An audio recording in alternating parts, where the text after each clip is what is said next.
Initialement prévue à Yamoussoukro, la capitale ivoirienne, la 22e session ordinaire de la conférence des chefs d'État et de gouvernement de l'Union économique et monétaire ouest-africaine UEMOA s'est finalement tenue par visioconférence en raison de la Covid-19, une pandémie qui frappe de plein fouet l'espace UEMOA avec plus de 119 000 cas confirmés, dont 2109 décès à la date du 15 mars dernier. Outre les conséquences sanitaires, la Covid-19 a aussi ralenti les activités économiques de la zone franc. Dès l'entame des travaux de ce sommet, le ministre togolais de l'économie et des finances, président du Conseil des ministres de l'UEMOA, a dressé l'état des lieux. Excellences, messieurs les chefs d'État et de gouvernement, la crise sanitaire de la Covid-19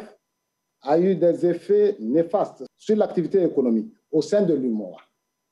qui a connu un fort ralentissement. Le taux de croissance du PIB, initialement attendu à 6,6% en 2020,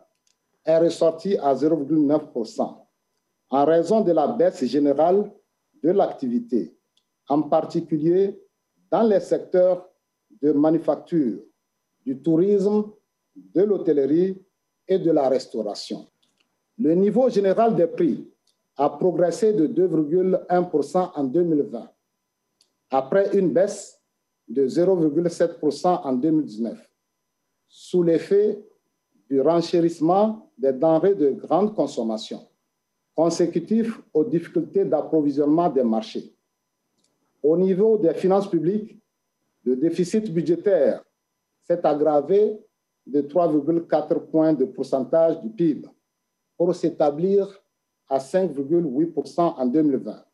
en raison de la forte progression des dépenses, notamment celles enregistrées par la riposte contre la pandémie dans un contexte de quasi-stagnation des recettes. Le chaos a pu être évité grâce aux différents plans de soutien et de relance engagés par les gouvernements des États membres. L'appui de la Banque centrale et des institutions financières de l'Union a également facilité la mobilisation de plus de 1172 milliards de francs CFA sur les marchés financiers régionaux. Avec le début des campagnes de vaccination contre la Covid-19,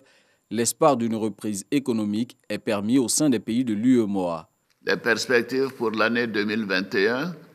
laissent entrevoir une reprise de l'activité économique dans l'Union, avec un taux de croissance estimé à 5,8%, en lien avec la mise en œuvre des plans de riposte et de relance dans tous les États membres. À cet égard, des mesures vigoureuses sont engagées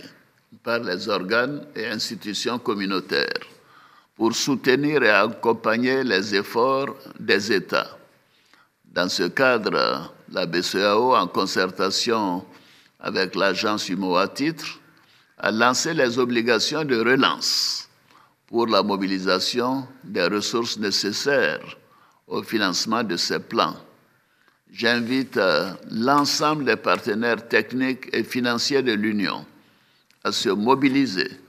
pour appuyer les États membres dans la mise en œuvre des plans de relance en vue d'un retour rapide à une croissance forte. Excellences, messieurs les chefs d'État et de gouvernement, mesdames et messieurs, des progrès importants sont également notés dans le processus d'intégration de l'Union, notamment dans le domaine de la gestion macroéconomique, de l'approfondissement du marché commun, du renforcement des infrastructures et de la mise en œuvre des politiques sectorielles. C'est le lieu de féliciter et d'encourager les États membres de l'Union et de saluer la contribution efficace des organes et institutions communautaires à la mise en œuvre des réformes communautaires et à l'approfondissement du processus d'intégration